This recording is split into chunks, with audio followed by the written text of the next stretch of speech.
Pretty much the entire time I was watching this movie, I was thinking of that scene from Don't Look Up. You know, the one where Leonardo DiCaprio says, I think this whole administration has completely lost their fucking mind! And I think we're all gonna die! So I just saw Killers of the Flower Moon, the highly, highly, highly anticipated movie from, you know, arguably the greatest filmmaker ever, Martin Scorsese. It stars Leonardo DiCaprio, it stars Lily Gladstone, it stars Robert De Niro, and a bunch of other people, and it tells the real-life story of the Osage Native American tribe and this sort of mass murder that was going on within the community, being done to basically steal the oil fields that this Osage tribe had owned and steal the wealth that they had accumulated. This movie I've been looking forward to for years now. It's a book that I have read, and I absolutely loved the book. It's seriously one of the best reads I've ever had, and now I've seen the movie, and I'm gonna be honest, I'm kind of reminded of my fandom with the New York Mets, just loving something so much and being so excited for it, and then just being completely and utterly crushed. It's not about money. It's about the Mets, baby. Come on, let's go. Love the Mets. Come on, let's get a home run. Love the Mets. Come on, batter, swing. Come on, batter, swing. I'm going to be in the absolute minority on this one, in this review, because every single review that I have seen has been completely positive. But I'm going to be completely honest with you. I did not love this movie. How dare you? I didn't really love it at all. I, in fact, have a lot of complaints about it. There are a lot of things that I just did not enjoy in my viewing. I want a preference when I was watching this. I was a little bit tired, and I was sort of falling in and out of sleep. Now, I'm not sure if that was due to the movie or due to me being very, very tired. I am going to see the movie again, so if my opinion changes, I will let you know in my end of the month video. But man, this movie just did nothing for me. I'll just start with some things I do like, though. If you like Martin Scorsese movies, if you really love his long, epic movies, there will probably be some stuff in this movie that you really enjoy. It's got all the makings of a classic Martin Scorsese movie, but I find it to be closer to something like Silence than something like The Irishman when it comes to his recent epics, although Silence is a better movie. In the sense that it's a lot slower, it takes its time, it's quieter, it's not super, super loud with its sound design and its music. I guess the sound design is kind of loud in some scenes, but it's not like this big musical sort of thing where The Irishman, where it's almost every single scene has a new classic song from the soundtrack. I think a lot of people might get really swept up by this story and might get really emotionally invested into it, and I think maybe reading the book beforehand might have taken me away from it, but the book is told from a different perspective than this movie is, and the movie is told from a perspective that if I were adapting the book, I would not have told the story from this perspective. I think there was a far more interesting perspective and a far more interesting point of view to tell the story from that for some reason they made the decision not to do, and I think that's one of the reasons I did not like this, because it's mainly the perspective the story's told from. And that gets me to Leonardo DiCaprio and his performance in this movie, and people are praising it and saying it's his best performance of his career and all this stuff, and I don't know, man. This has got to be my least favorite performance from Leonardo DiCaprio. I could not stand it. And I'm sorry, I'm a big fan of Leonardo DiCaprio, but this entire performance felt like that one scene of Once Upon a Time in Hollywood where Leonardo DiCaprio's character, Rick Dalton, keeps forgetting his lines. He keeps forgetting his lines.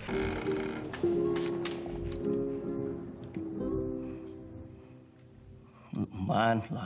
And he's purposely kind of overacting within the scene as a joke because it's a Tarantino movie, and Tarantino movies are, you know, essentially comedies in a way. Well, that overacting nonsense in that one scene felt like his performance for the entirety of this 3.5 hour long movie. The emotional scenes just felt so like I couldn't get into them because they felt so overacted to me, and maybe it's just me, maybe I'm dumb, I might be dumb, but it just felt, I don't know, none of it felt natural to me, and I just could not get behind the performance at all, and I think that's one of the reasons I didn't enjoy this.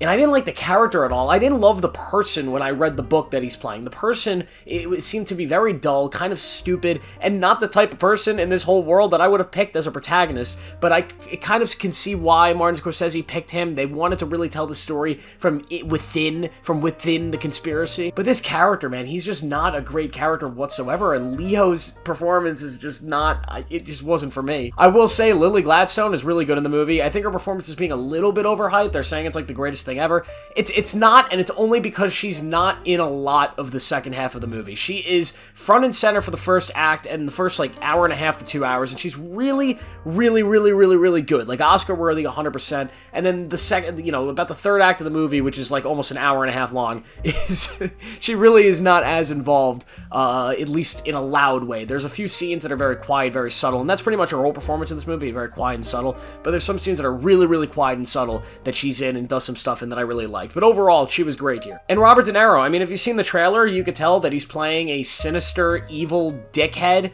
And yeah, he's exactly that. And he does a great job. But there was something I was surprised by. He does sell this almost a warmness to the character, this fake side of him that appears to be a really, really good guy. And he does that well. He sells that really well. And then when he gets into his overlord, evil, mob boss type persona, like, yeah, it's creepy. He's Robert De Niro. He could do both the warm and the creepy, and he does them both amazing. And he's really good here, and his character is sort of terrifying and just powerful, and yeah. I also want to give a shout out to Brendan Fraser. He's only in like 2 scenes in this movie. It's a blink and miss it performance, but the 2 scenes he has and the 2 moments he has, I thought were excellent, and he should have been in more of this. Another person who should have been in more of this was Jesse Plemons. He plays Tom White, Detective Tom White from the FBI, the guy who probably should have been the lead and the focus of this movie, but he's not, and unfortunately Jesse Plemons has absolutely nothing to do here. This character is given nothing, and it's such a shame because the entire book centers around him, and there's a lot of good stuff there, and it's just so unfortunate. And yet again, this movie is really long. Everybody's talked about it, 3.5 hours, and I wanted to give Martin Scorsese the benefit of the doubt because if there's any filmmakers, like, I hate 3-hour movies, but I always say that there are few filmmakers who should be allowed to make 3+ hour long movies. Guys like Christopher Nolan, guys like Martin Scorsese. These guys have earned the right to make 3.5 hour long movies. So I'm completely okay with that. I'm not going to sit here and say Martin should not have been allowed to do this. But oh my god, this movie did not need to be 3.5 hours long. You can cut an hour, maybe even an hour and a half out of this movie, and it would probably be 10 times better. There is so much fluff, and every review I've seen before the movie came out, before I saw the movie, was that it doesn't waste a second. There is not a second of this movie wasted, and I don't know if they're just glazing Martin Scorsese here, but what, did we watch the same movie? There is so much in this movie that could have been cut out, and I think it still does a bad job at really introducing characters and making them memorable, at least the side characters, because the third act of this movie, which is kind of becoming a trend this year, it kind of becomes a courtroom drama, a courtroom procedural drama, and there's characters that come back into it that I could not remember them from earlier in the film, but the film sort of expects you to remember them.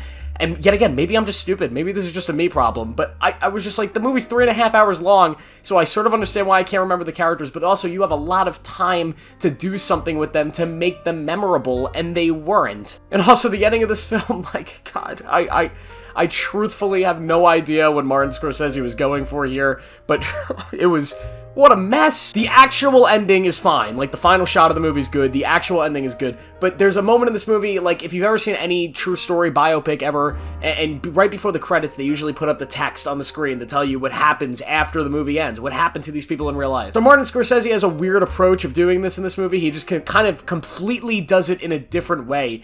And to say it didn't work for me, I don't know, man. The previous scene, like the final scene of the movie, is kind of really, really emotional, and maybe the most dramatic and emotionally tight scene in the movie. Probably the best scene in the entire film, if I'm going to be honest. It was well performed, really emotionally dark and sad and gloomy, and just really well done. And then the next scene is just, you know, giving out really dark information and really important information to the audience in the goofiest way I could have possibly imagined. It's just so goofy and just was the wrong tone, and it just kind of ruined the ending. And he does something else in the ending, the last lines of the movie, and I'm not gonna spoil it, but God, if you see the movie, if you've seen it, you know what I mean, and it's just something that I wouldn't have done. It's not a choice that I would have made. I'm not Martin Scorsese, though. I have no right to say that Martin Scorsese shouldn't have done this, but to me, it was just a bad move, and it didn't work, and it made me laugh in a moment that I wasn't supposed to laugh at. I also felt as though, after reading the book, that the tragedy of what befell the Osage people was not thoroughly explored here, because we get a very personalized, insight vision of it, but we don't ever follow the investigation, and that's why I wish they told the movie from that perspective. If we had followed the FBI's investigation,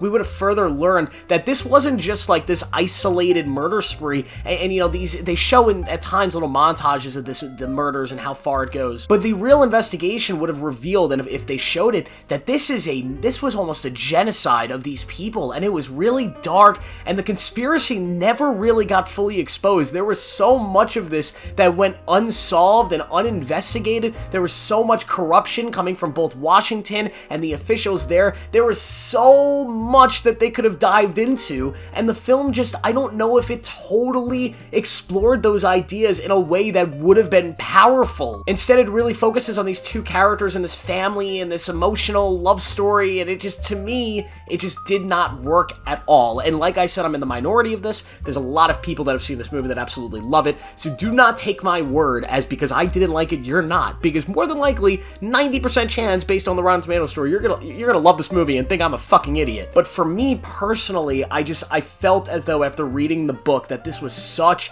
a powerful thing that happened to these people, and a terrible, terrible thing, and I was really trying to recreate the experience of reading that book for the first time and hearing the story from that point of view. I was hoping to get that again in this film, and I just didn't get it. Instead, I was just kind of bored, and it just did not work at all. One good thing, though, I will say the violence in this movie is very notable. This is probably his most violent film, at least when it comes to the gore. There are some really nasty shots in here, and they really perfectly outline the horror of the situation, so I did appreciate that. And Martin Scorsese's made some violent films, so that should be saying something, that this one is pretty violent. Granted, in 3.5-hour runtime, you maybe have like 10 minutes of violence, but that's a lot, speaking of any movie. But overall, I just didn't love Killers of the Flower Moon. I'm gonna give it a 2.5 out of 5 stars, and maybe my opinion will change when I see it again, because I am gonna see it again. I feel like this movie needs a second viewing to see if I'm just a moron, an absolute moron. But for now, I'm gonna give it a 2.5 out of 5. If you want to see if my opinion changes, subscribe, turn on notifications, because I will be posting an end of the month diary style video, and I will give my full opinion there on if it has changed after my second viewing. But overall, a little disappointed. Thank you guys for watching. Make sure to subscribe, turn on notifications. You know the gist, and I will see you guys in the next video.